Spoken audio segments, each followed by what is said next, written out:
Assalamualaikum warahmatullahi wabarakatuh. Innal hamdalillah nahmaduhu wa nasta'inuhu wa nastaghfiruh wa na'udzu billahi min shururi anfusina wa min sayyiati a'malina. May yahdihillahu fala mudhillalah wa may yudlilhu fala hadiyalah. Asyhadu an la ilaha illallah wahdahu la syarikalah wa asyhadu anna Muhammadan abduhu wa rasuluhu la nabiyya wa la rasula ba'da. Ikhwati fillah, ma'asyiral hadirin wal hadirat, Bapak Ibu-ibu yang dimuliakan Allah, kembali kita menunjukkan rasa syukur kita kepada Allah Subhanahu wa taala pada maghrib yang penuh berkah ini. Alhamdulillah kita masih diberikannya kesempatan untuk belajar, kesempatan untuk menuntut ilmu. Mudah-mudahan ilmu yang kita dapat senantiasa kita jadikan cahaya dan panduan dalam menapaki kehidupan yang kita jalani. Semoga majelis ini benar-benar menjadi ibadah bagi kita bersama yang membuktikan cinta kita kepada Allah, cinta kita kepada Rasul, dan cinta kita kepada syariat Islam. Sama-sama kita juga harus berselawat dan salam untuk Rasulullah sallallahu alaihi wasallam. Allahumma salli ala Muhammad wa ala ali Muhammad. Mudah-mudahan kita adalah umatnya yang senantiasa bangga untuk berada di atas sunnahnya, senantiasa membela sunnah yang telah beliau sampaikan. Kita harus merasa tersakiti kalau seandainya sunnah Rasul itu disakiti. Kita harus merasa bersalah kalau tidak ikut membelanya. Mudah-mudahan pembelaan yang kita tunjukkan itu bisa menjadi bukti bahwa kita mencintainya. Kita harus mencintai Rasul, tapi tidak cukup hanya dengan ucapan lisan. Cinta itu harus bukti. Harus ada bukti. Dan tidak ada cinta tanpa pengorbanan.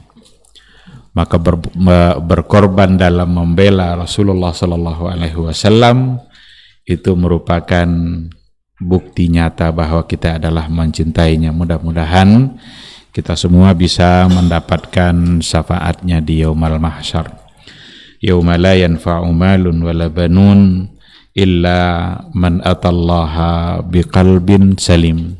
Ikhwati fillah, ma'asyiral hadirin wal hadirat, rahimani Allah wa iyyakum. Kembali pada maghrib ini kita akan melanjutkan kajian usul fikih dan kaidah-kaidahnya, tapi kita belum sampai kepada kaidah usul. Akan tetapi kita lanjutkan apa yang sudah kita mulai pada pertemuan yang sebelumnya. Kita sudah masuk pada adillatul ahkam, dalil-dalil hukum. Sudah kita coba berikan penjelasan dalil yang pertama yang disepakati oleh para ulama untuk dijadikan sebagai sumber hukum, yaitu Al-Quran Al-Karim, firman Allah Subhanahu wa ta'ala.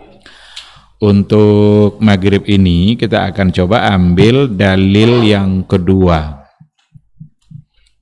dalil yang berada pada peringkat yang kedua yang dijadikan sebagai sumber hukum, dan itu disepakati oleh para ulama.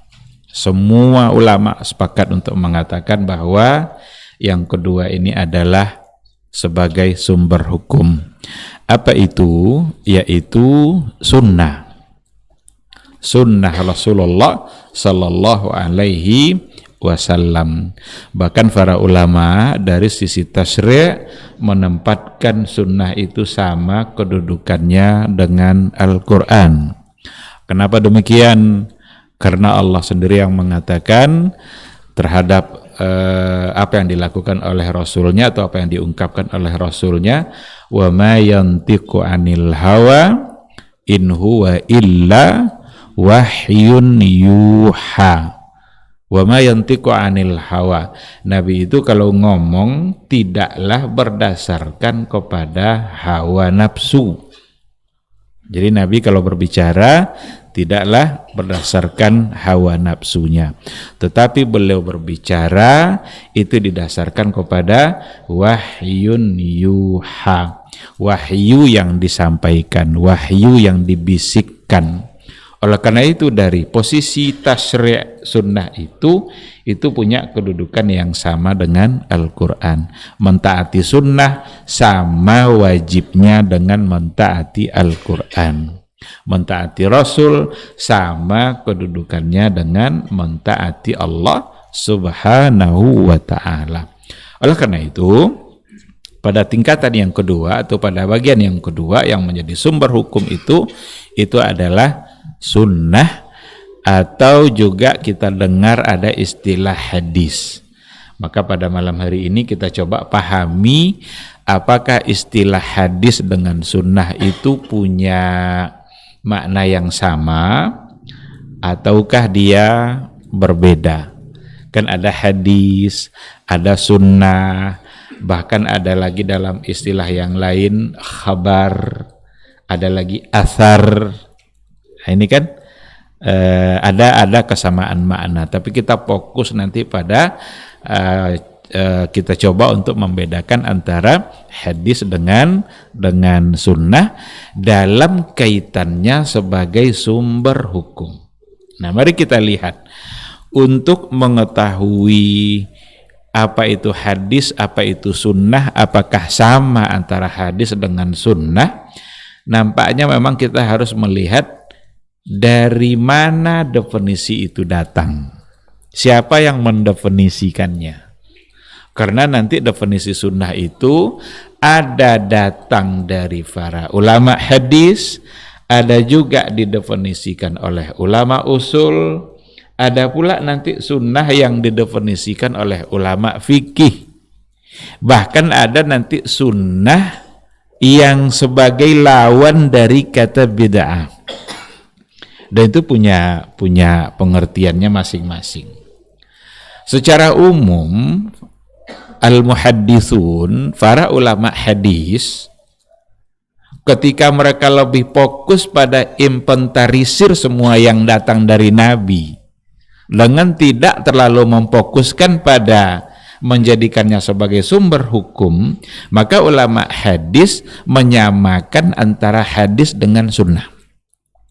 Ini dalam buku tidak ada penjabaran yang saya sampaikan, definisi ini tidak ada, tapi bisa kita temukan dalam buku yang lain. Jadi para muhaddis cenderung tidak membedakan hadis adalah sunnah, sunnah adalah hadis, di mana mereka mendefinisikan yang dimaksud adalah ma udhifa ilan nabi sallallahu alaihi wasallam min qaulin au fi'lin au taqririn au sifatin khalqiyah wa khuluqiyah sawa'un kana qabla al-bi'tsah am ba'daha. Itu definisinya. Baik sunnah maupun hadis. Semua yang datang dari Nabi, perkataannya kah, perbuatannya, takrirnya, bahkan sifatnya. Sifat itu nanti ada dua, ada khalqiyah, ada khuluqiyah. Ada sifat ciptaan Rasul. Rasul itu kulitnya putih, rambutnya hitam. Rasul itu rambutnya sampai sebahu. Itu bentuk dari penciptaan. Tapi ada nanti khuluqiyah, sifat-sifat di mana akhlak dan etika Rasul. Nah, semua itu menjadi sunnah ataupun menjadi disebut hadis. Sawa'un kana ba'dal bi'tsah am ba'daha. Baik datang dari Nabi setelah diangkat menjadi Rasul ataupun sesudah. Ini dia. Jadi sunnah itu semua yang datang dari Nabi. Hadis itu semua yang datang dari Nabi. Dan mereka tidak membedakan. Tidak dibedakannya itu ketika memang tidak difokuskan memandang sunnah sebagai sumber hukum, tapi hanya sebagai sesuatu yang datang dari Rasulullah Sallallahu Alaihi Wasallam. Apa yang diucapkan oleh Nabi dan apa yang dilakukan oleh Nabi bahkan dulu sebelum diangkat menjadi Rasul, itu disebut sebagai hadis. Maka riwayat-riwayat yang menceritakan bahwa Nabi dulu mengembala kambing, Nabi dulu berdagang ke Syam, itu semua sebagai hadis. Riwayat yang bisa disebut sebagai hadis, itu hadis karena datang dari Nabi. Nabi yang melakukan itu. Namun ketika ulama usul, dan ini yang menyebabkan mereka berbeda dalam mendefinisikan. Ketika para ulama usul memfokuskan istilah sunnah sebagai dalil hukum, sebagai dalil dan sumber hukum, maka ahli usul fikih membedakan definisi antara sunnah dengan hadis. Hadis oleh ulama usul itu sama dengan hadis oleh ulama hadis. Jadi hadis oleh ulama usul sama definisinya dengan ulama hadis. Semua yang datang dari Nabi. Tapi kalau sudah bicara sunnah dalam artian sebagai sumber hukum, maka ulama usul punya definisi tersendiri. Apa definisinya oleh ulama usul untuk sunnah dan dibedakannya dengan hadis? Di mana dikatakan dalam buku-buku usul fikih definisi sunnah itu ma udhifa ilan nabi sallallahu alaihi wasallam min qaulin au fi'lin au taqrir. Sampai situ saja. Sesuatu yang disandarkan kepada Nabi, perkataannya kah, perbuatannya kah, atau takrirnya. Hanya sampai di situ. Dan yang menjadi sunnah itu oleh ulama usul hanyalah yang datang dari Rasulullah sallallahu alaihi wasallam ketika beliau sudah diangkat menjadi rasul. Ini kalau sudah bicara sumber hukum, maka hanya yang datang dari Nabi setelah diangkat menjadi rasul. Sudah jadi Nabi dia, semua yang datang dari beliau ketika sudah diangkat jadi Nabi itu jadilah dia sebagai sebuah sunnah. Kenapa ada pilah-pilahnya oleh ulama usul? Ya karena tadi itu, karena sunnah sebagai sumber hukum dan yang datang dari Nabi sebelum diangkat menjadi Rasul tidak menjadi sumber hukum. Jadi yang dilakukan Nabi sebelum diangkat jadi Rasul belum ada nilai tasyri'nya, belum ada dimensi syariatnya. Kenapa demikian? Karena dia belum jadi Nabi. Syariat itu kan baru ada ketika dia diutus menjadi Rasul, sehingga yang disampaikannya jadi syariat. Sebelumnya tidak. Nah oleh karena itu tidak bisa kita mengatakan bahwa sunnah hukumnya naik ke Gua Hira, tidak bisa. Dan ini juga adalah alasan untuk menolak bahwa kalau kita mau berzikir, maka berzikirlah menyendiri di atas gua, tidak bisa. Karena Nabi tidak lagi melakukannya setelah dia dianggap menjadi Rasul. Sebab yang dilakukannya tadi itu hanyalah proses yang beliau bertafakur, memikirkan keadaan Mekah, yang ternyata itu adalah langkah awal dia diangkat untuk menjadi Nabi, menjadi utusan Allah Subhanahu wa ta'ala. Bahkan dia pun tak menyadari kalau akan diangkat menjadi Rasul. Jadi Nabi diangkat jadi Rasul itu bukan rekayasa beliau mencari-cari agar diangkat, enggak. Kalaulah Nabi itu sengaja mencari, tidak mungkin dia takut ketika ketemu Jibril. Kan dalam hadis kan dikatakan seperti itu, dipeluk erat oleh Jibril, Nabi sampai ketakutan gara-gara itu. Kalaulah Nabi nyari-nyari, dia akan tersenyum. Ini yang saya cari-cari selama ini. Tapi ternyata tidak, malah takut, dia pulang sambil menggigil. Coba, itu tandanya dia takut. Zamiluni, selimuti saya. Itu menandakan bahwa kenabiannya bukan rekayasa. Bahkan yang menafsirkan itu pengangkatannya sebagai nabi justru adalah Waraqah bin Malik kan.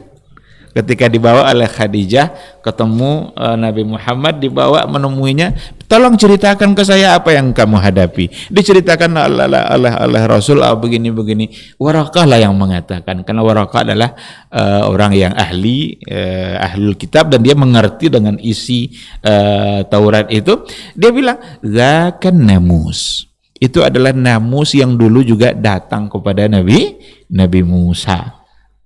Itu adalah Jibril. Namus itu adalah Jibril. Waraqah lah yang menceritakan itu, dan dari situlah Nabi mengetahui bahwa ternyata dia adalah seorang Rasulullah Sallallahu Alaihi Wasallam. Baik, ikhwati fillah, jadi balik pada definisi tadi itu, bahwa ulama usul membedakannya. Hadis mereka samakan dengan istilah ulama hadis, sedangkan usul hanya sampai pada takrir saja, dan itu pun hanya untuk sesuatu yang datang dari Nabi setelah diangkat menjadi Rasul. Maka setelah beliau diangkat jadi Rasul, semua yang datang dari dia, disitulah nanti yang akan dilihat apakah ada dimensi syariatnya atau tidak. Bisa tidak kita mengatakan bahwa gembala kambing itu sunnah Nabi? Gembala kambing itu sunnah Nabi, sehingga siapa yang menggembala kambing dia melaksanakan sunnah. Bisa enggak?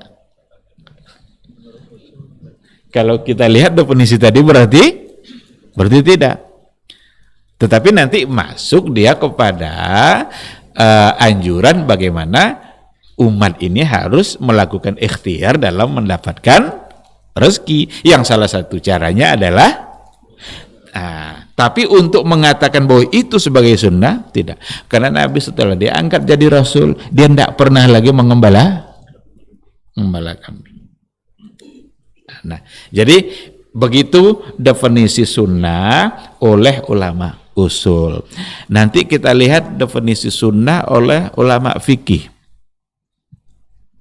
Kalau definisi sunnah oleh ulama fikih beda lagi nanti dengan definisi sunnah oleh ulama usul. Karena sunnah oleh ulama usul itu dalil hukum. Sunnah oleh ulama usul itu dalil hukum. Sedangkan sunnah oleh ulama fikih itu hukum itu sendiri. Saya ulangi. Sunnah oleh ulama usul fikih itu dalil hukum.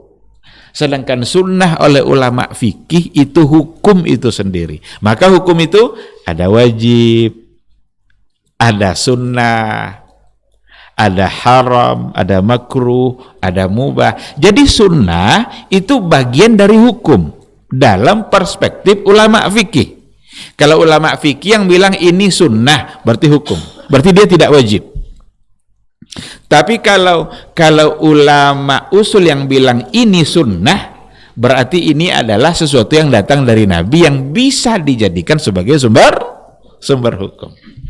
Maka sunnah itu sebagai hukum, di antara dalilnya adalah sunnah.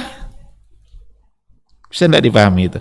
Sunnah itu sebagai hukum, di antara dalil sunnahnya hukum itu adalah sunnah itu sendiri. Ini apa hukumnya? Sunnah. Dalilnya sunnah. Sudah 3 definisi yang kita ambil. Menurut ulama hadis, menurut ulama usul, menurut ulama fikih. Ada pengertian yang keempat, di mana sunnah itu sebagai lawan kata dari bid'ah. Jadi ini sunnah, ini bid'ah. Berarti yang bid'ah ini tidak sunnah.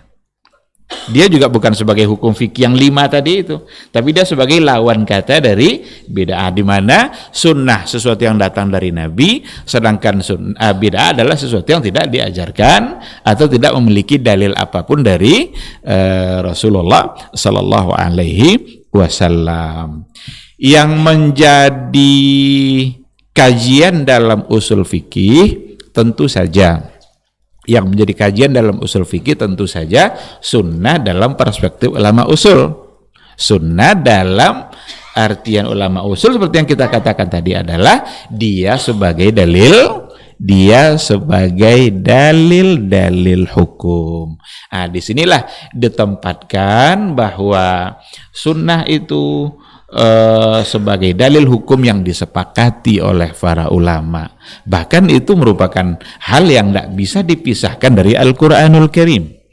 Tidak bisa dipisahkan sunnah dengan Al-Quran.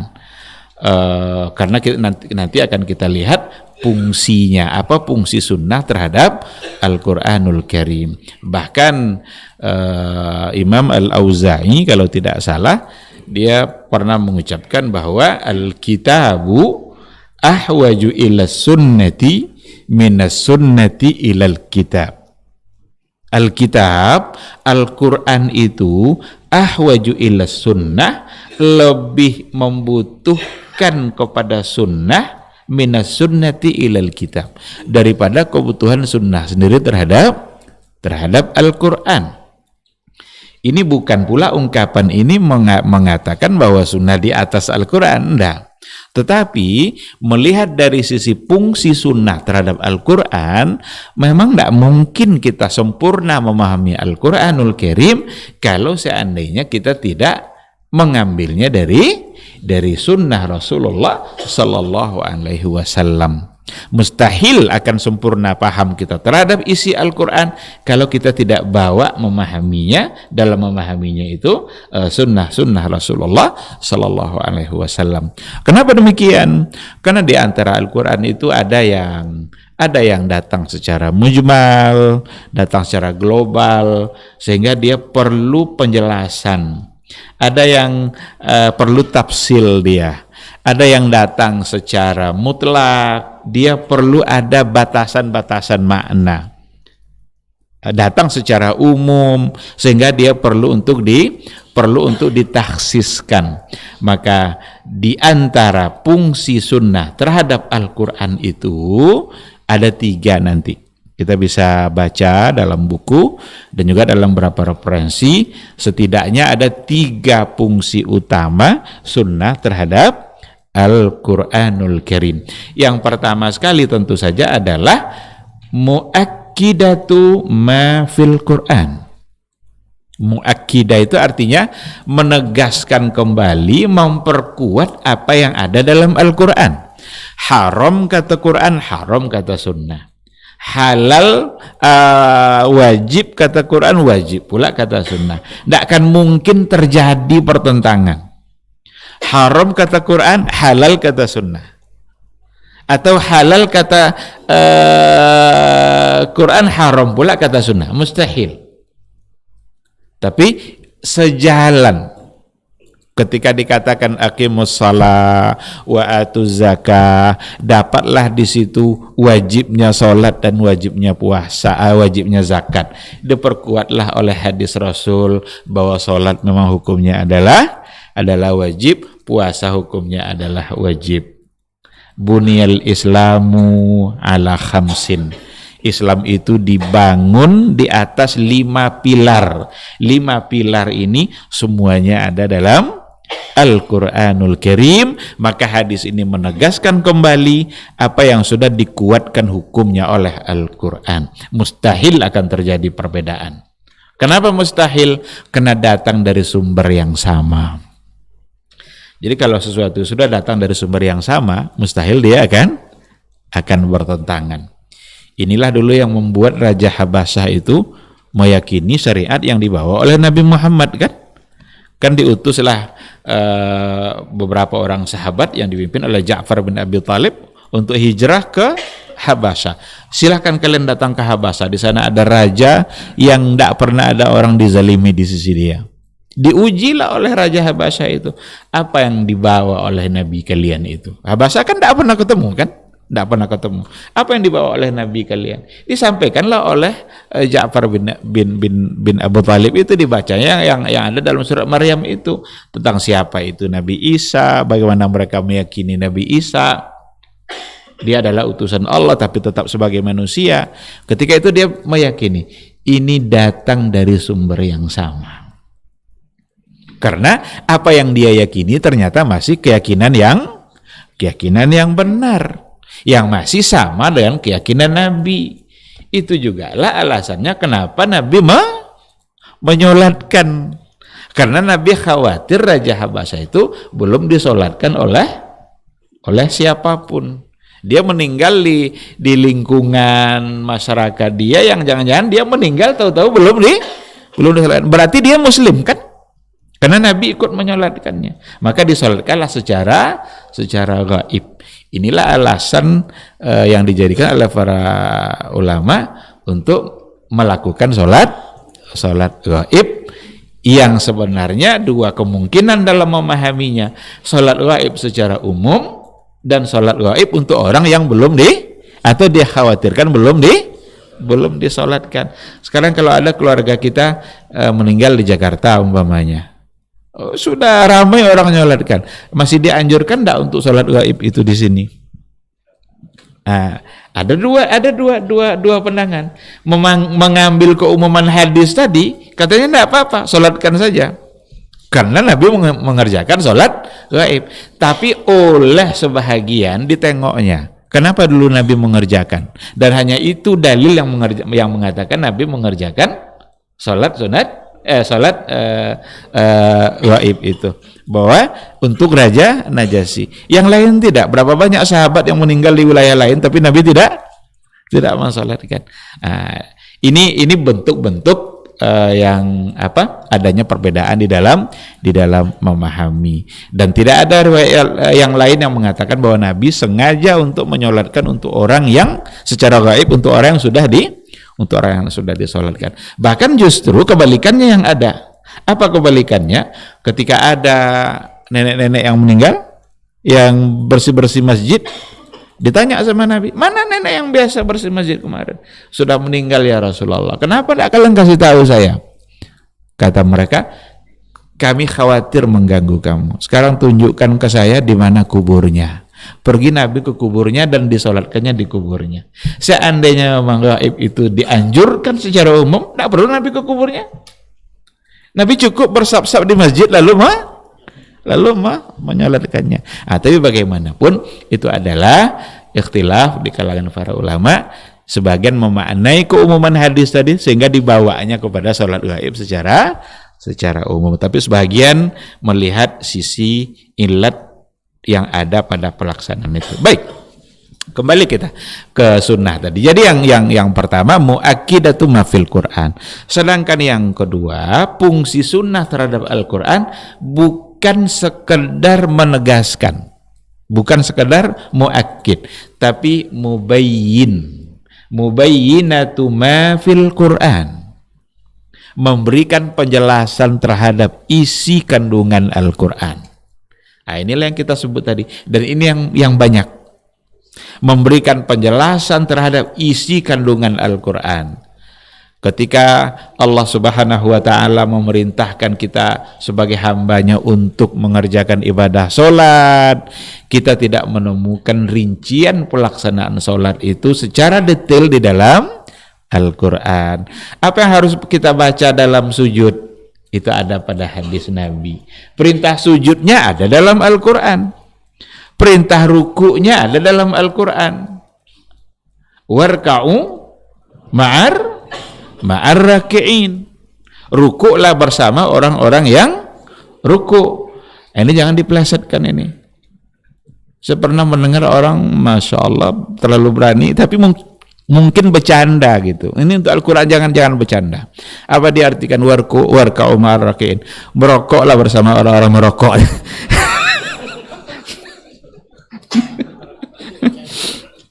Merokoklah bersama orang-orang yang la haula wala quwata illa billah. Itu rukuklah bersama orang yang rukuk. Perintah rukuk itu ada. Apa yang dibaca saat rukuk tidak disebutkan lagi dalam Al-Quran. Datanglah Al-Quran memberikan penjelasan. Zakat, datang perintahnya dalam Al-Quranul Karim. Tapi apa saja nanti harta-harta yang harus dizakatkan? Zakat kambing itu berapa nisabnya? Kapan seseorang itu baru berkewajiban membayar zakat sapi? Itu penjelasannya ada dalam hadis. Maka fungsi yang kedua, mubayyinah ma fil Quran, menjelaskan isi kandungan Al-Quran. Yang umum diberikan penjelasannya kalau ada yang ditaksis oleh hadis-hadis Nabi. Inilah nanti ini dalam kaidah-kaidah usul fikih kita, dalam kaidah usul itu nanti akan nampak oleh kita ada yang am dalam Al-Quran lalu ditaksis oleh hadis Nabi. Al-Quran bicara secara umum, anfiku min thayyibati ma kasabtum, infakkanlah, bayarlah zakat dari semua yang kalian usahakan.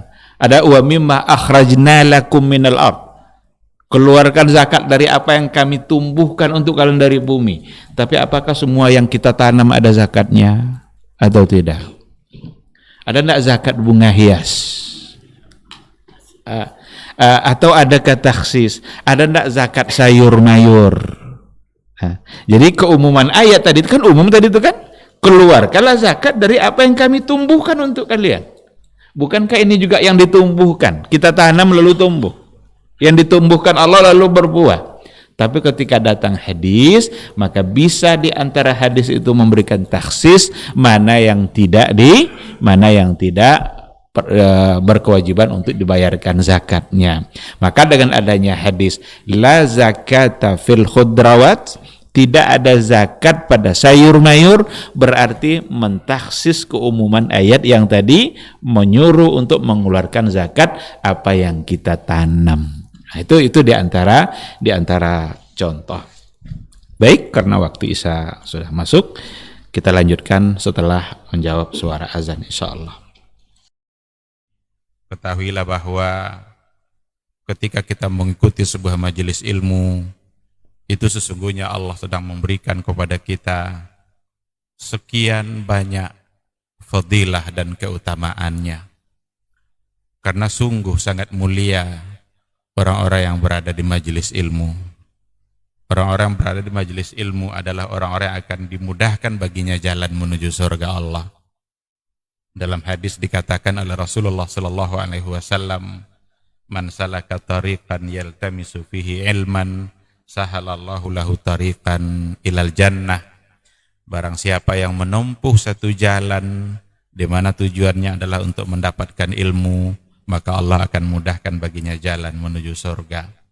Surga itu perlu iman, dan mendapatkan surga itu perlu ilmu. Maka di majelis ilmulah kita bisa menumbuhkan iman kita, dan di majelis ilmulah kita bisa mendapatkan ilmu pengetahuan. Maka sering-seringlah menghadiri majelis yang bisa menambah iman kita dan juga bisa menambah ilmu, agar surga Allah itu benar-benar semakin dekat dengan kita bersama.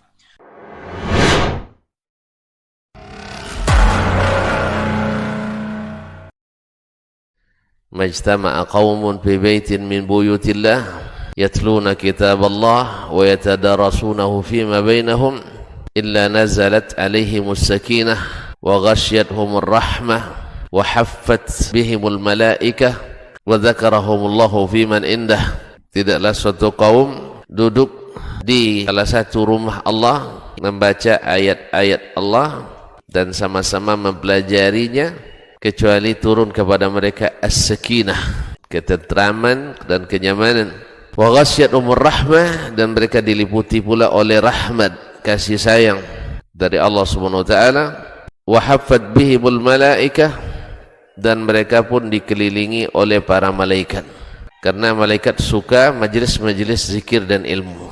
Wa dzakarahumullahu fiman indah, dan Allah akan banggakan sebut-sebut mereka di kalangan malaikat-malaikat yang ada di sisinya, di masyarakat atas. Mudah-mudahan kita termasuk yang sering disebut-sebut di sisi Allah, di kalangan para malaikat, dan di akhir majelis ini mudah-mudahan kita pula mendapatkan seperti yang tersebut dalam hadis qudsi, qumu maghfuran lakum, silahkan berangkat meninggalkan majelis ini dalam keadaan diampuni dosa-dosa kalian.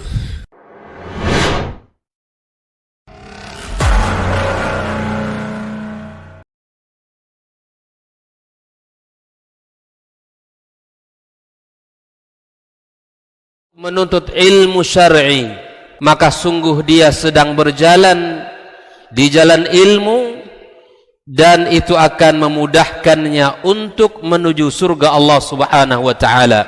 Man salaka tariqan yatlubu fihi ilman salaqallahu bihi tariqan min turuqil jannah.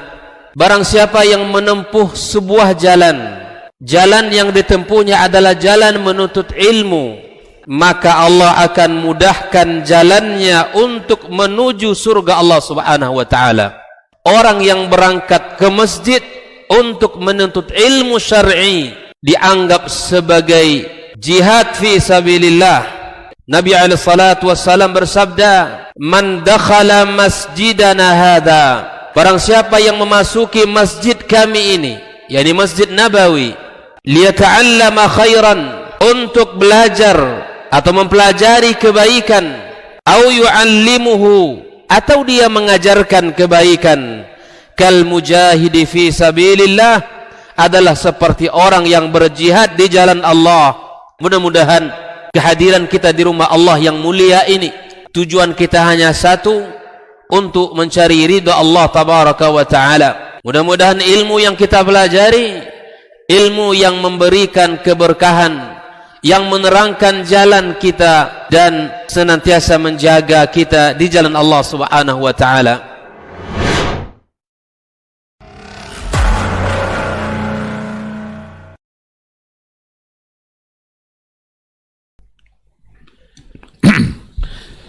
Bismillahirrahmanirrahim. Alhamdulillah wassalatu wassalamu ala Rasulillah wa ala alihi wa sahbihi wa mawala. Ikhwati fillah, ma'asyiral hadirin wal hadirat rahimani Allah wa iyyakum. Tadi kita sudah sampai pada fungsi sunnah terhadap Al-Qur'an. Di mana yang pertama kita tahu bahwa fungsinya adalah memperkuat, menegaskan kembali. Sedangkan yang kedua fungsinya adalah memberikan penjelasan terhadap isi Al-Qur'an. Ini sangat banyak dalam sunnah Nabi. Ibadah-ibadah kita, ketika Rasul mengatakan khudhu anni manasikakum, ambillah dari saya manasik haji kalian. Hadis itu sesungguhnya adalah perintah agar kita menerima penjelasan Nabi tentang bagaimana Nabi berhaji. Sallu kama ra'aitumuni usalli. Salatlah sebagaimana kalian melihat saya salat.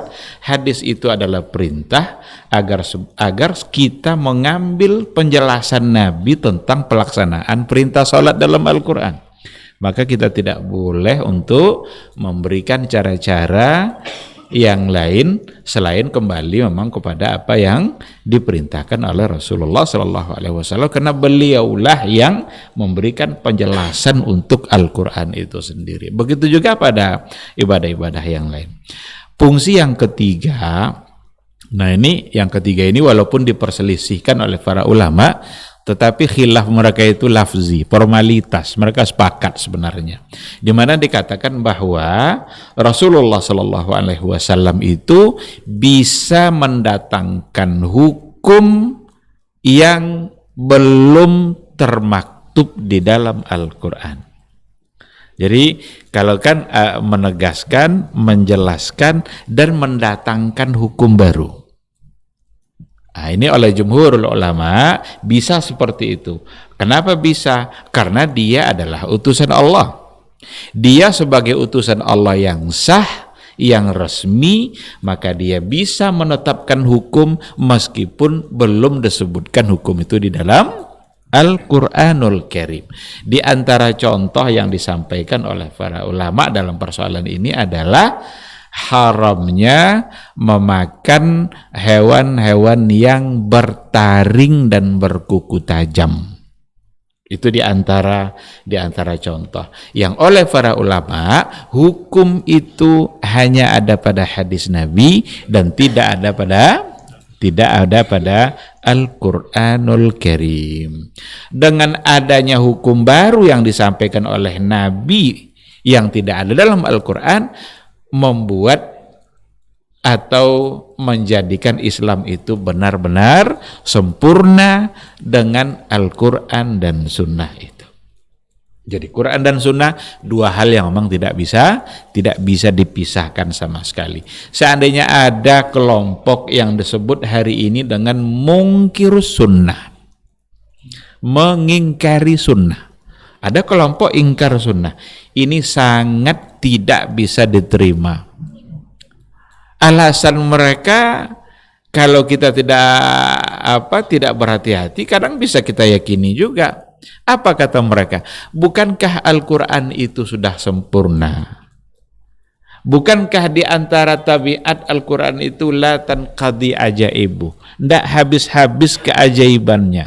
Kesempurnaan Quran itulah yang membuat yang katanya tidak memerlukan lagi ada sunnah. Tetapi itu sesuatu yang sangat tidak bisa diterima. Karena kita tidak bisa mengamalkan Al-Quran sepenuhnya jika kita tidak mengambil keterangannya dari Rasulullah Sallallahu Alaihi Wasallam. Jadi jangan percaya sama kelompok mungkirus sunnah. Atau kelompok-kelompok yang seperti Syiah yang menolak banyak sekali sunnah Rasulullah Sallallahu Alaihi Wasallam yang kata mereka baru diakui sebagai sumber hukum kalau seandainya bersumberkan kepada Ali bin Abi Thalib, lalu Ali mengambil dari Nabi. Seandainya silsilah sanadnya itu tidak nyambung sampai ke Ali, ini dia tolak. Maka orang Syiah dia punya rujukan sendiri. Bukhari, Muslim. Itu Sahih Bukhari bagi mereka itu tidak ada apa-apanya. Sahih Muslim bagi mereka itu tidak ada apa-apanya itu. Yang bagi mereka itu ya riwayat-riwayat yang harus bersumber kepada imam dan dari imam kepada Nabi.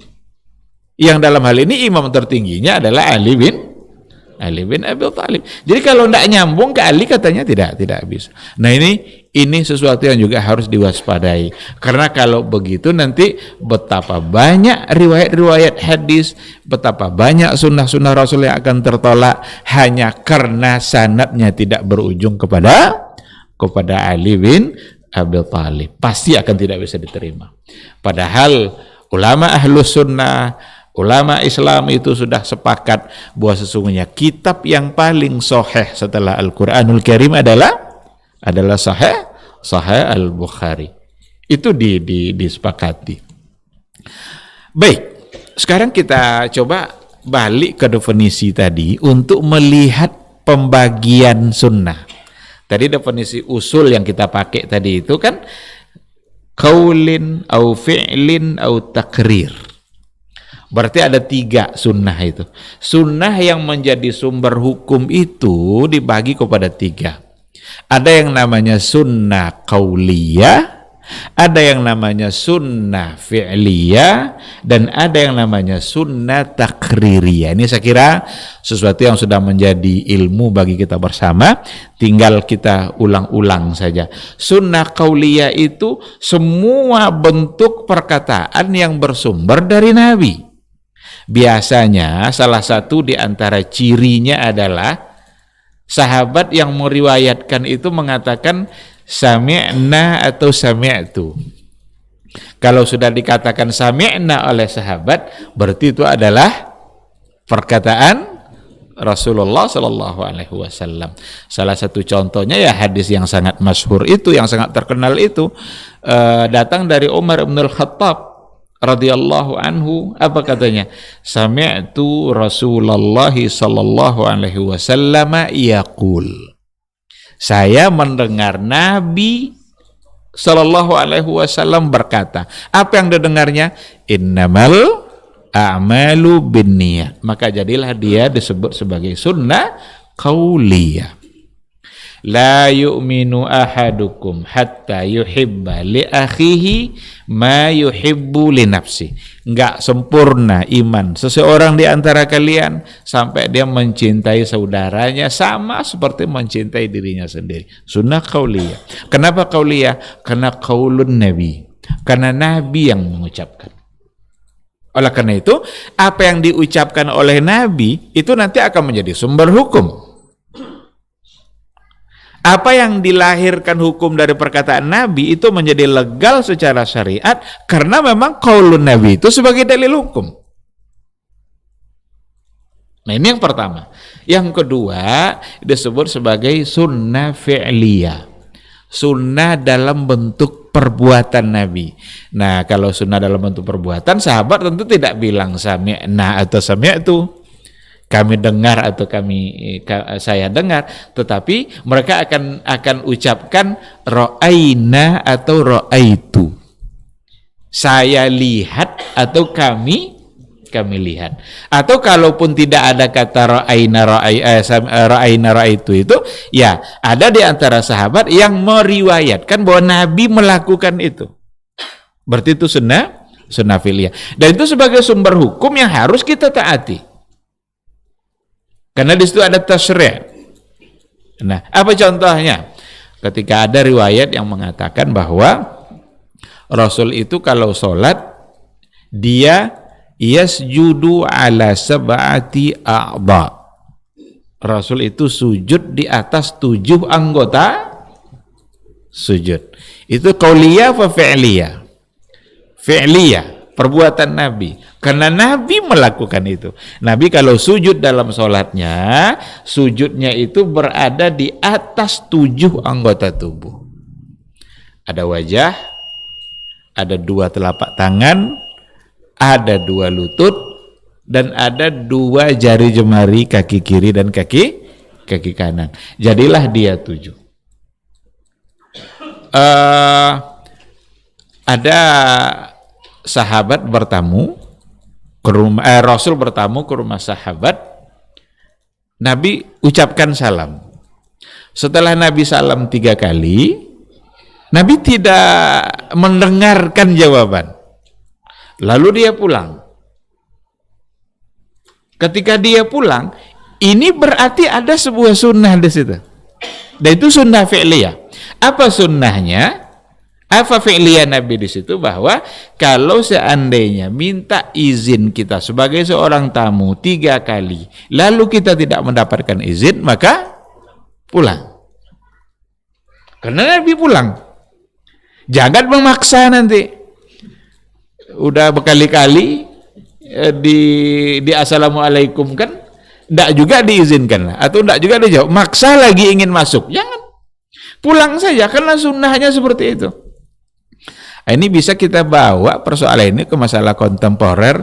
Kalau udah 3 kali kita miss call, enggak juga ada jawaban, boleh enggak yang keempatnya di miss call lagi? Nah, kalau kita bawa ke kajian kontemporer kan gitu jadinya kan.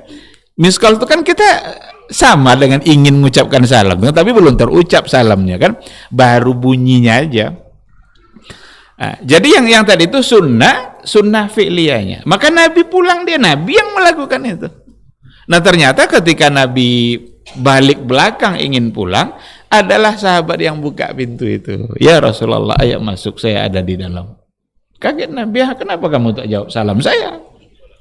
Saya jawab salam kamu ya Rasulullah, tapi pelan. Kok pelan? Agar kamu ulang-ulang salam itu untuk saya. Agar diulang-ulang salam. Kalaulah Nabi tidak pulang, salam Nabi yang keempat, mungkin akan dijawab juga pelan mungkin. Kalau Nabi yang ucapkan salam, apa lagi kan? Salam itu kan selamat, artinya kan Assalamualaikum, selamat atas kamu. Dia ingin mendengarkan itu terus-terus. Ucapan salam itu. Nah, begitulah sahabat dulu itu, betapa dia merindukan kebaikan yang datang dari Nabi. Ketika ada di antara sahabat yang Nabi tidak mau menyolatkannya hanya karena utang, itu menjadi pelajaran besar bagi mereka. Karena tidak ikutnya Nabi menyolatkan itu kerugian yang luar biasa. Berarti tidak dapat dia doa sholat dari Nabi kan.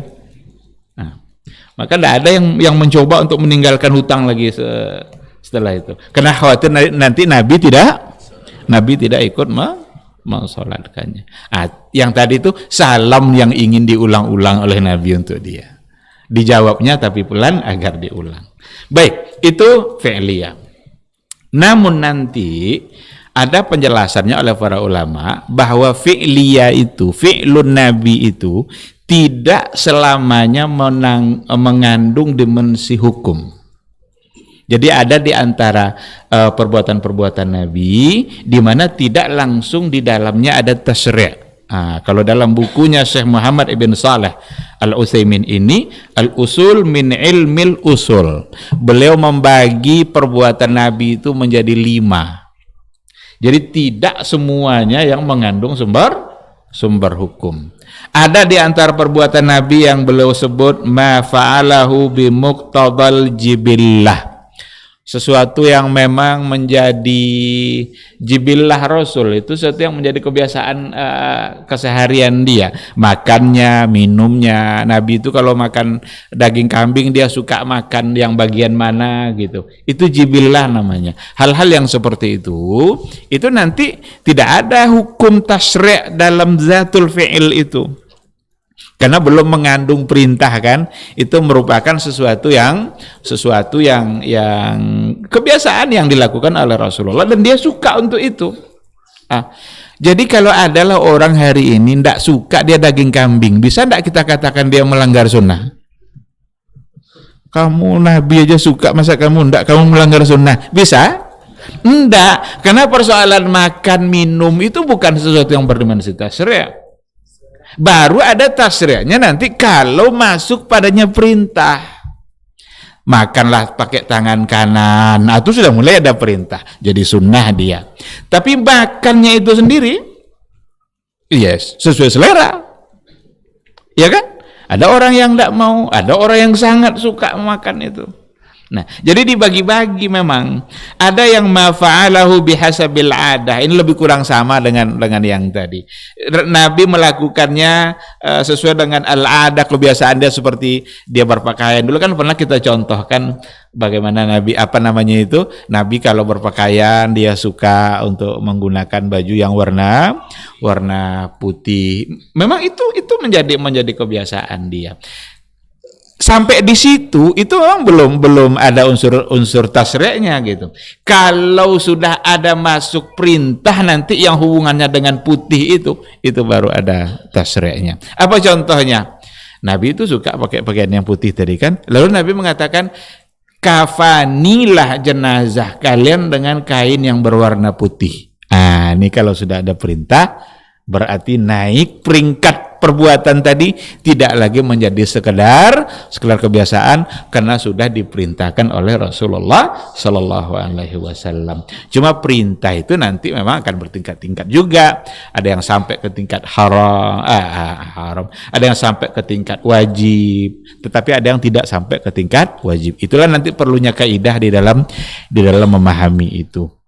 Mana yang sampai ke tingkat wajib dan mana yang tidak, itu bisa dipahami melalui kaidah usul. Ikhwati fillah, jadi memang af'alun Nabi, perbuatan Nabi yang tadi adalah dikatakan sebagai sunnah fi'liyah, tetapi sekali lagi fi'lun Nabi itu nanti ada penjabarannya lebih luas oleh para ulama. Ada yang mengandung dimensi syariat, dimensi hukum, tapi ada di antara perbuatan yang tidak mengandung dimensi hukum. Yang tidak mengandung dimensi hukum pun, ini perlu kita lihat. Yang tidak mengandung dimensi hukum pun, seandainya kita kerjakan untuk melaksanakan apa yang pernah dilakukan Nabi, kita bisa berpahala. Jadi kan pakai pakaian putih tadi kan? Kalau kita kerjakan itu dengan niat mengikuti Nabi, niat kita itu akan dianggap sebagai sebuah kebaikan. Karena kita meniatkan untuk melakukan apa yang dilakukan oleh Rasul. Orang-orang yang mencintai Nabi itu biasanya mencoba untuk mencari tahu apa yang benar-benar menjadi kebiasaan dan keinginan Nabi. Walaupun dia tidak perintahkan. Walaupun Rasul sendiri melakukan hanya karena atas dasar jibillahnya atau kebiasaannya, tapi sekali lagi, ketika kita niatkan untuk mengikutinya, maka akan mendapatkan pahala. Maka dulu Ibnu Umar itu berjalan dia dari Mekah menuju Padang Arafah, sampai di satu tempat mutar-mutar dia 3 kali. Sahabat heran, ngapain mutar-mutar Ibnu Umar ini? Apa jawaban dia? Saya pernah nengok Nabi dulu sekali mutar-mutar di sini. Padahal yang lain enggak kan? Yang lain tidak itu artinya bahwa mutar-mutar di situ tidak tasyri'. Kalau itu sebagai syariat, yang lain akan mutar-mutar. Iya kan? Kenapa mereka semua berhenti di Muzdalifah? Karena memang Nabi berhenti. Sekarang Nabi mutar-mutar. Kenapa yang lain tidak mutar-mutar? Karena memang tidak ada hukum di situ. Tapi kenapa Ibnu Umar mutar? Dia tidak ngajak orang lain. Dia hanya ingin menunjukkan, saya ingin melakukan apa saja yang saya tahu yang Nabi pernah melakukannya. Nah, di sini. Jadi kalau kita bawa niat mengikutinya dalam persoalan ini, maka insya Allah akan bisa mendapatkan pahala dari Allah Subhanahu wa taala. Baik. Jadi ada qauliyah, ada fi'liyah. Tinggal yang ketiga, sunnah yang ketiga itu namanya takririyah. Takririyah itu adalah diamnya Rasul ketika ada satu perbuatan atau satu ungkapan yang diucapkan oleh sahabatnya dan Nabi mengetahui itu. Nah, inilah hebatnya Nabi itu. Diam saja dia, itu ada sunnahnya. Ada sunnah pada diam Nabi. Jangankan ngomong, jangankan berucap dia atau berbuat, diam saja, mendiamkan sesuatu. Di situ ada hukum. Kenapa harus ada hukum pada diamnya Nabi? Dan hukum itu adalah hukum boleh. Karena Nabi itu tidak boleh mendiamkan sesuatu jika ada kemungkaran. Kalau Nabi diam, berarti tidak mungkar. Karena kalau itu mungkar, pasti Nabi tidak akan mendiamkannya. Namun ada dua nanti yang menjadi syarat agar takrir itu bisa menjadi sunnah. Yang pertama adalah Nabi tahu perbuatan itu atau diberitahu. Nabi tahu berarti nampak langsung oleh Nabi. Diberitahu berarti Nabi tidak nampak tapi disampaikan kepada beliau. Nah, yang kedua, pelakunya adalah muslim yang dalam hal ini adalah sahabat. Jadi kalau seandainya Nabi mendiamkan perbuatannya orang-orang jahiliyah, itu tidak sebagai takrir karena pelakunya bukan muslim. Atau Nabi tidak tahu. Berarti itu juga tidak.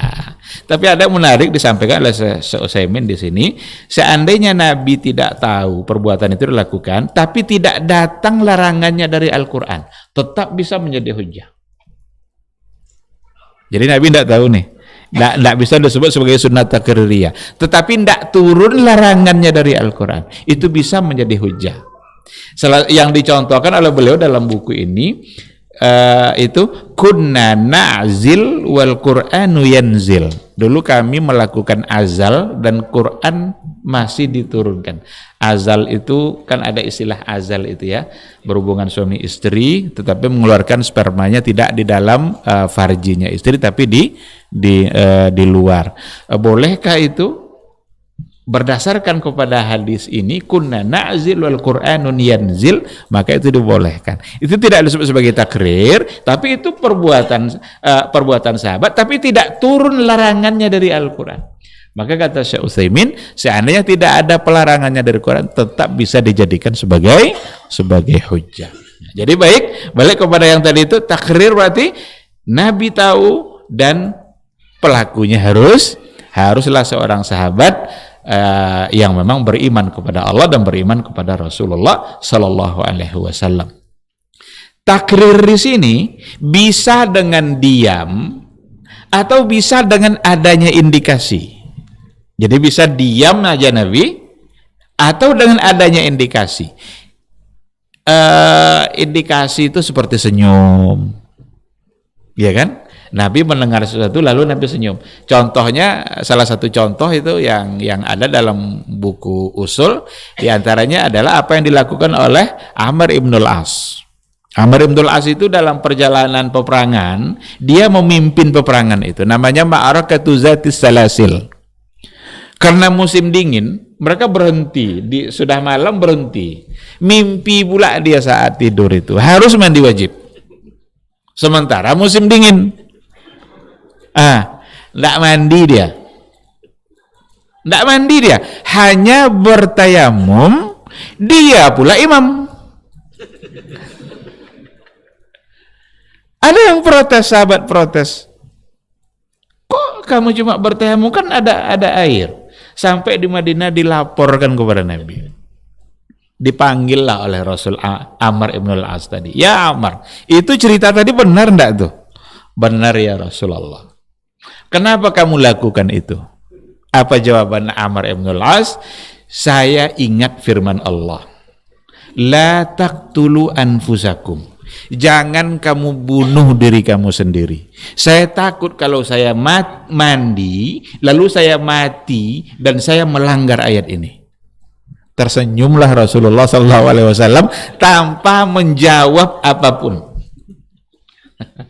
Jadi kalau mandi, mati. Kono ada ayat kah? Sedangkan ayat la taqtulu anfusakum. Kata Rasul, diambillah hukum oleh para ulama, berarti kalau musim dingin tak sanggup kita berwudu atau mandi, maka boleh bertayamum. Itu diantara contoh takrir, dan itu ada ininya, ada indikasi kan. Ada juga kalau tanpa ada indikasi hanya mendiamkan, Nabi diam saja. Apa contohnya? Contohnya adalah haditsul jariyah. Kalau dalam buku Syekh Utsaimin ini dicontohkannya haditsul jariyah. Seorang perempuan yang ditanya aina Allah, di mana Allah? Dia jawab Allah fis sama, Allah di langit. Nabi diam saja. Senyum juga enggak, apa enggak, tapi Nabi diam. Malah Nabi melanjutkan pertanyaannya. Maka hadis riwayat yang tadi itu menunjukkan takrirnya Nabi bahwa memang Allah fis sama, Allah di langit. Cuma banyak orang yang sulit percaya sama hal itu hari ini. Dituduh nanti macam-macam, ditunjuk seperti nunjuk loteng, nunjuk buah kelapa. Nggak akan pernah bisa disamakan menunjuk seperti itu. Yang jelas kita percaya kepada apa yang dikatakan oleh Rasulullah Sallallahu Alaihi Wasallam. Seandainya memang jawabannya salah, Nabi mustahil diam. Karena Nabi tidak boleh mendiamkan sebuah kesalahan. Sekarang diam dia, berarti itu bukan salah. Maka jawaban jariyah Allah fisama, jawaban yang benar 100%, sesuai dengan yang diyakini oleh Rasulullah Sallallahu Alaihi Wasallam. Baik ikhwati fillah, inilah 3 dari pembagian sunnah yang menjadi sumber hukum. Maka ketiga bentuk sunnah ini bisa menjadi landasan hukum dalam berbagai amalan dalam kehidupan kita. Bisa diambil nanti dari perkataannya, atau bisa diambil dari perbuatan Rasul, atau diambil dari diamnya Rasulullah Sallallahu Alaihi Wasallam terhadap satu perbuatan yang dilakukan oleh sahabat-sahabatnya tanpa mengomentari ataupun dengan adanya indikasi menyetujui apa yang dilakukan itu. Nah, yang sering dicontohkan itu kan yang kisahnya Khalid ibn Walid yang memakan daging lahmud dab. Kita sering artikan daging biawak, tapi sebenarnya beda. Dab itu sejenis hewan padang pasir, bentuknya memang modelnya sama, tapi ukurannya kecil. Jadi bukan biawak atau kayak komodo yang bukan itu yang halal. Di antara cara membedakannya, menurut penjelasan yang pernah saya dapatkan, itu kalau dab yang halal itu lidahnya tidak bercabang. Tapi yang haram yang di kita itu kan biawak itu lidahnya gini deh kan, keluar kadang lidahnya gini kan. Dan itu memangsa jadi binatang buas kan, bukan itu yang haram. Tapi sejenis binatang hewan gurun pasir, di mana Khalid asik aja dia dipatah-patahkannya paha dab tuh dimakannya, tapi Rasul tak memakannya. Rasul tidak memakan itu bukan berarti haram. Khalid memakan yang dibiarkan oleh Nabi, dia memakannya, berarti itu hukumnya adalah halal. Inilah yang tadi itu takrir, berarti mendiamkan perbuatan sahabat. Baik ikhwati fillah, ini mungkin yang kita bahas pada malam hari ini. terkait dengan sumber hukum yang kedua, yaitu sunnah Rasulullah Sallallahu Alaihi Wasallam. Kita tutup atau ada pertanyaan? Silakan Pak Iwan. Tadi di dalam definisi dijelaskan tentang sunnah itu 3 poin tadi ya Pak ya. Iya.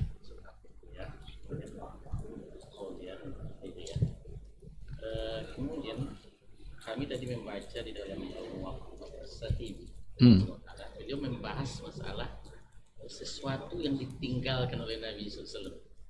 Sesuatu yang ditinggalkan oleh Nabi SAW. Nah, bagaimana ini?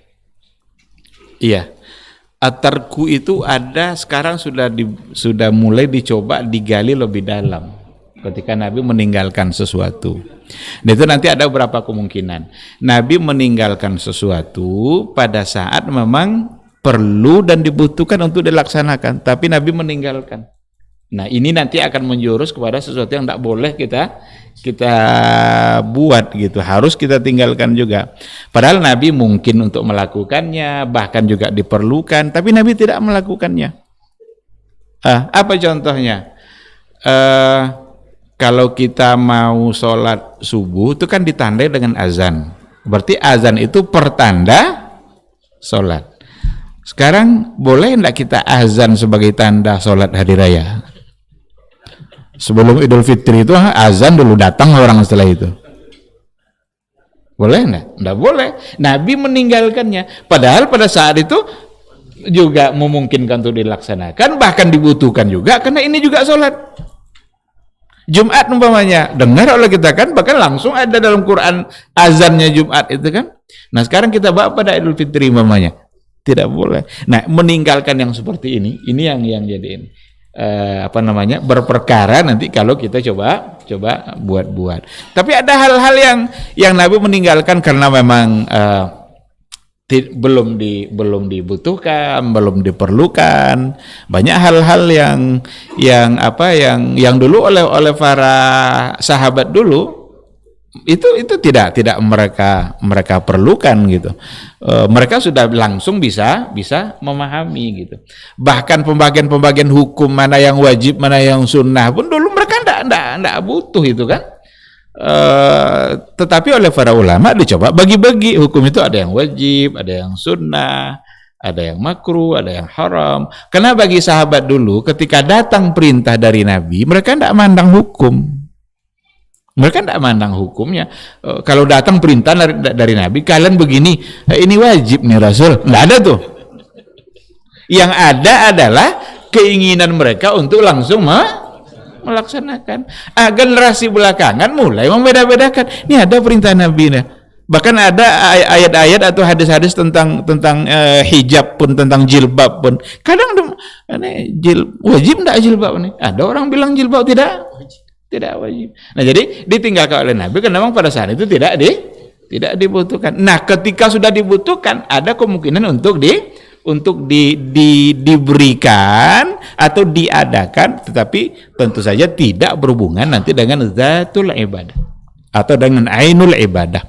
Kalau hubungannya langsung dengan ainul ibadah, ini sudah sempurna. Syariat sudah sempurna. Jangan percaya sama orang-orang mengatakan Islam belum sempurna. Sudah sempurna. Allah yang bilang sudah sempurna. Ketika dikatakan al-yauma akmaltu lakum, apa yang sempurna di sini? Dinakum. Jadi Islam sebagai agama, sebagai panduan dalam kehidupan itu sudah sempurna. Namun persoalan-persoalan keduniaan kita ada yang memerlukan keputusan agama. Ini yang memerlukan istihad dan istimbatnya para ulama. Maka tidak semua masalah ada dalam Al-Quran, tapi semua hukum ada dalam Al-Quran dan Sunnah. Al-Quran jumlah ayatnya terbatas, hadis jumlahnya terbatas, maka tidak semua masalah yang ada, tapi semua hukum ada di dalam. Hadis itulah diperlukan kecerdasan para ulama di dalam mengeluarkan hukum, dan itu bukan menunjukkan Islam bukan sempurna, justru itu bukti kesempurnaan Islam. Ketika Quran Sunnah bisa menjawab semua persoalan kehidupan. Lalu tiba-tiba ada orang yang ngomong hari ini katanya belum sempurna. Cuma Nabi sudah selesai mengerjakan tugasnya katanya. Jadi Islam belum sempurna, cuma Nabi sudah sempurna melaksanakan tugasnya. Nah, inilah yang buat orang menjadi bingung itu. Islam sudah sempurna karena Al-Quran sendiri yang mengatakan. Nabi-nabi yang terakhir, Al-Quran kitab yang terakhir, kita adalah umat yang terakhir. Itu semua menggambarkan kesempurnaan Islam dengan Al-Quran dan sunnahnya. Karena tidak akan ada lagi Nabi setelah Nabi Muhammad. Tidak akan ada Al-Quran lagi setelah Al-Quran yang dibawa oleh Rasulullah Sallallahu Alaihi Wasallam. Saya kira seperti itu. Wallahu subhanahu wa ta'ala alam. Masih ada? Adakah perintah dari Nabi pakai pakaian hitam untuk melayat? Adakah perintah dari Nabi memakai pakaian hitam untuk melayat? Saya tidak tahu ada perintahnya.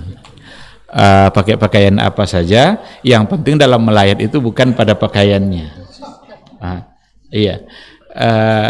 Yang penting dalam melayat itu bukan pada pakaian apa yang kita pakai, tapi apa yang kita lakukan saat melayat.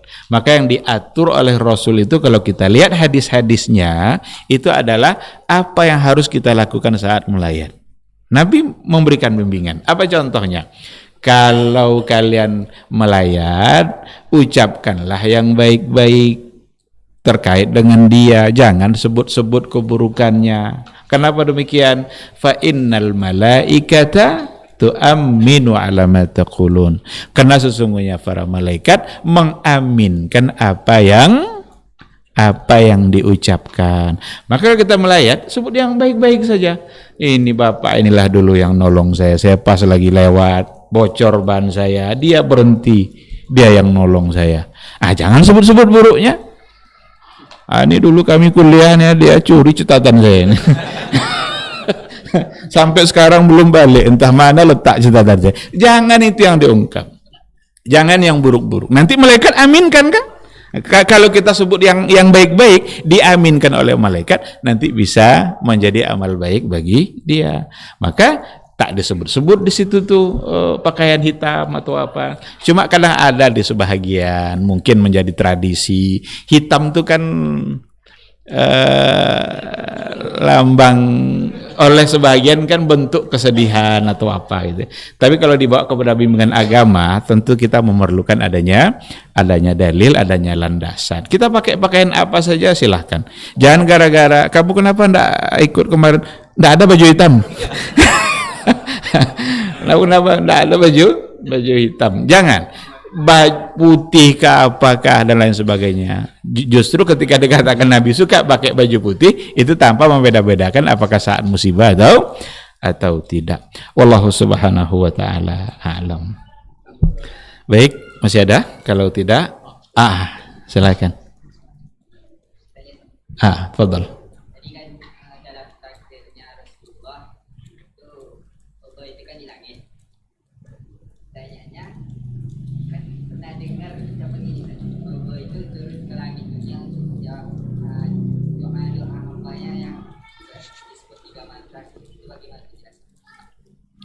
Iya, ada hadis dari Rasulullah sallallahu alaihi wasallam, yanzilu rabbuna ila sama'id dunya fi thuluthil lailil akhir.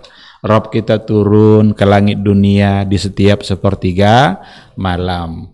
Ketika itulah Allah menunggu-nunggu siapa yang berdoa. Man yastaghfiruli fa'aghfiru lahu. Siapa yang beristighfar kepada saya, maka akan saya ampuni dia. Siapa yang minta taubat, maka akan saya terima taubatnya. Bahkan siapa yang minta pakaian, minta makan, saya kasih pakaian, saya kasih makan. Jadi rupanya kalau mau dapat pakaian enggak ke pasar. Tunggu sepertiga malam minta sama Allah. Lalu biarlah Allah nanti mengatur bagaimana cara kita mendapatkan. Ikhtiar itu jelas, itu sesuatu yang penting. Itu ada hadis, dan hadisnya oleh para ulama dihukumkan sebagai hadis yang sahih. Hanya saja dibawa kepada kepada pemahaman aliran-aliran yang ada yang agak sulit untuk menerima hadis ini.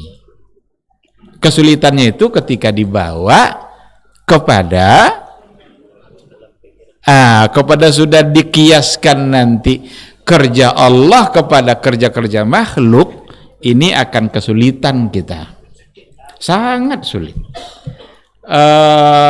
Apa contoh kita bawa logika Allah kepada makhluk? Ya, sepertiga Indonesia, sepertiga malam di Indonesia kan tidak sama sepertiga malam di Arab Saudi, beda 4 jam. Sepertiga malam di Amerika nanti lain lagi. Berarti kita sudah bawa Amerika-Amerikanya. Nah, padahal dulu ketika hadis itu disampaikan oleh Rasulullah Sallallahu Alaihi Wasallam, memang tidak ada kayaknya sahabat itu yang mencoba untuk mempertanyakan. Yang ada pada mereka adalah semangat untuk menggunakan sepertiga malam tadi untuk berdoa. Ada pula yang mengatakan tidak mungkinlah Allah itu turun-turun naik begitu. Ini lagi-lagi karena dibawa kepada logika makhluk. Dibawa kepada dirinya kan? Tak mungkin katanya. Kalau begitu yang turun bukan Allah, yang turun rahmatnya. Tapi kalau yang turun rahmatnya, pertanyaannya, apakah rahmatnya turun hanya sampai langit saja? Apakah rahmat Allah turun hanya di sepertiga malam saja? Lalu kalau rahmatnya yang turun, kan tadi Allah bilang siapa yang berdoa akan saya kabulkan. Lalu siapa yang mengabulkan itu? Itu dia, ya kan? Jadi akan terjadi nanti berbagai kesalahan. Yang paling selamat adalah imani, terima, yakini, dan jangan samakan Allah dengan makhluk. Karena Allah sudah katakan, laisa kamitslihi syai'un wa huwas samiul basir. Tidak ada satupun yang serupa dengan Allah, dan dia maha mendengar lagi maha melihat. Kalau kerja Allah mau kita logika-logikakan, tidak akan nyambung. Ya kan? 1 miliar umat Islam berdoa, lebih 1 miliar dalam satu waktu yang sama. Allah bisa tidak paham? Paham tidak Allah tuh? Paham sekali. Kalau kita, jangankan 1 miliar, 3 orang yang ngomong, saya sebagai dosen, ada 3 orang mahasiswa sekali tanya, saya bilang satu-satu, saya bilang. Ngomong satu-satu. Itu baru 3 orang tuh. Karena tidak paham saya kalau 3 orang nih ngomong sekaligus. Tapi Allah, itu mau disamakan Allah sama makhluk? Tidak. Jangan sama sekali dilakukan itu. Tugas kita beriman, lakukan apa yang dilakukan oleh para sahabat dulu. Sahabat ketika dengar dari Nabi, mereka tidak ada satu yang bertanya. Yang ada seperti tadi itu semangat untuk memanfaatkan sepertiga malam. Kan ada hadis juga kan, setiap kita mengucapkan alhamdulillahirabbil alamin, nanti Allah jawab hamidani abdi, hambaku memujiku. Nanti bilang ar-rahmanir rahim, Allah jawab lagi. Setiap ada umat Islam yang ngomong seperti itu, Allah akan balas, Allah akan jawab. Sekarang kalau satu masjid sekali ngomong atau beda-beda sikit, gimana cara Allah jawab? Maka jangan pernah menanyakan apa yang dilakukan oleh Allah. La yus'alu amma yaf'al wahum yus'alun. Allah tidak ditanya tentang apa yang dia lakukan. Yang ditanya itu kita nanti oleh Allah tentang apa yang kita lakukan. Maka berhati-hatilah dalam melakukan sesuatu, berhati-hati dalam meyakini sesuatu, karena nanti kita akan ditanya. Sementara Allah, kita tak pantas untuk mempertanyakannya. Kita pertanyakan pun kita tidak akan mendapatkan jawabannya. Sekira seperti itu. Wallahu subhanahu wa ta'ala a'lam. Baik, terima kasih. Mungkin ini yang sudah lewat waktunya. Mudah-mudahan majelis ini bermanfaat bagi kita, ada ilmu yang bisa kita dapat, dan semoga Allah meridai kita bersama, membimbing kita untuk tetap istiqamah di atas jalannya. Amin amin ya rabbal alamin. Subhanakallahumma bihamdika asyhadu an la ilaha illa anta astaghfiruka wa atubu ilaik. Assalamualaikum warahmatullahi wabarakatuh.